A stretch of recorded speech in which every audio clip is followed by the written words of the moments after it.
Okay, I didn't actually prepare anything, so I've hurriedly put a few slides together, so I think we'll just start off with some questions and answers from patients. Initially, if any patients have questions about biochemical diagnosis.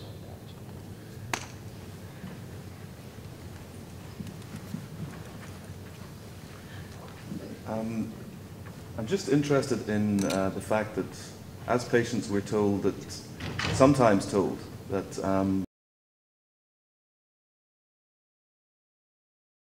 it may not come back. Is that a truthful statement, or is there a necessity for follow-up for these people? Because many of them disappear once treated. Is that correct? Or Yes, it's correct. Most patients do not come back for follow-up, and often they're not told that they should have follow-up. But I think this is improving, and I think clinicians are getting a little bit more clued up not to tell their patients that the tumour is benign, and they, that's the end of the story. On the other hand, you don't want to make a patient too, I think, too concerned, and probably it's a good idea to give them the facts that recurrence is, there's a chance of recurrence, but it's unlikely. And this is going to depend, of course, on whether you've got a sporadic and how large it is. There's all kinds of factors in this equation as well. But yes, I think generally every patient who has a pheochromocytoma should undergo follow-up, and there's no firm recommendations or guidelines on this, but I would say every year, and I think this is very simple. It's just a matter of biochemical testing for methanephrin in a general sense. And maybe for certain conditions such as SDHB mutations, you would include a little bit of additional testing, because sometimes these are where you've got to look at the head and neck paragangliomas. Often these tumours can be negative biochemically, so there are suggestions that one might want to include magnetic MRI as well as part of the follow-up. But this is, of course, Pheos and paragangliomas. And so I think we have to also consider now to personalise, to individualise the follow-up to some extent. So would it be a true statement that benign does not really exist because we don't really know? I actually agree with Art Tischler's statement, where he says, I personally don't actually think there is going to be any marker of malignancy in any tumour. Even panels, I believe the malignancy really comes about from the size of there's something in extra-adrenal tumours, there's no doubt about it. It makes them more malignant, and it may be that these tumours have a more immature phenotype. And certainly there's something in SDHB tumours beyond the fact that they are extra-adrenal. They have different growth characteristics, they're even more immature. But I do not believe there's going to be any real single or even combination of 100% prognostic biomarkers, even though everyone's putting a lot of emphasis and effort into this. I don't think this is going to pan out at all. Just my opinion. So the simple answer is track and trace all your life if you have had a Pheo. Yeah. Track and trace all of your life. If you've had a Pheo, I think track and trace all your life, yes. Maybe there's no firm recommendations or guidelines. Maybe there are some other clinicians here who might want to.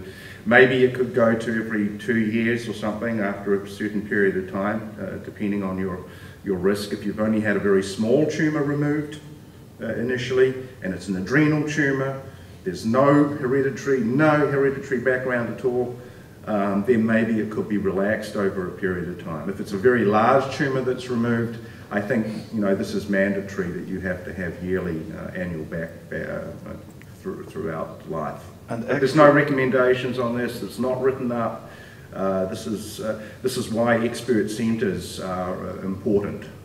It's why we asked the question as well, because moving on, then the next question is related to that. With paraganglioma, there's a higher incidence of metastases. So is that something that should be followed up more closely? Obviously with recognised syndromes, but there is a higher metastatic rate. Absolutely. All extra-adrenal tumours should be followed up a lot more closely. The risk is about 3.6-fold higher for an extra-adrenal tumour than an adrenal tumour. You have to take tumour size into account as well, but in general it's about nearly 4-fold higher. So the prevalence of malignancy in patients with extra-adrenal tumours is around 36%, and in adrenal tumours about 11%. That's splendid. Thank you very much. Excuse me, if I could just make a comment to Dr. Eisenhofer's comments, because both Amy and Alan are the founders of the Pheo Paratroopers. That's excellent information that should go on your website, because I know that is such an issue with the patients and them being followed, and who gets followed, and what their providers, their healthcare providers, are telling them. And that was great information. It was very succinctly put as well. Thank you.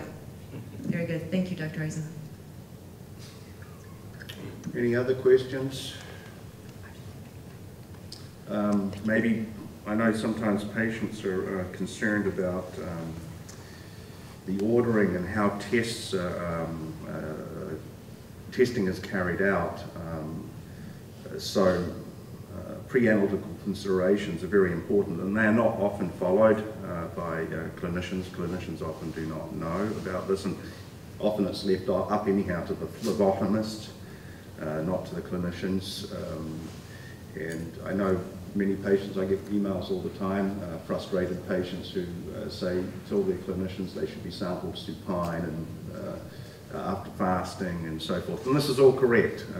The pre-analytical considerations are very important. And I don't really know the right answer to get this across from the patients to the clinicians, but I know Joyce Graf has been on to me about this many times. How can we get the clinicians to appreciate the importance of pre-analytical considerations? And I certainly appreciate this because I'm at the laboratory end, and we don't like to see trash in, trash out, and this does sometimes happen. These are examples of what not to do with biochemical testing. You know, sometimes the upper reference limits are a problem too if you don't do it in the correct way. This is an example here, this chromatogram of the top one shows a typical, normal, this is catecholamines, but it illustrates the point. A good collection, and the bottom one is a very poor collection where the sample has been sitting on the bench at room temperature for a few hours before. And often you don't see this if you just measure noradrenaline or adrenaline, but we measure other metabolites and we can see that there's a degradation. But I think this kind of thing is actually rife in the clinic, and the pre-analytical considerations are a very important factor. Unfortunately, it's not always...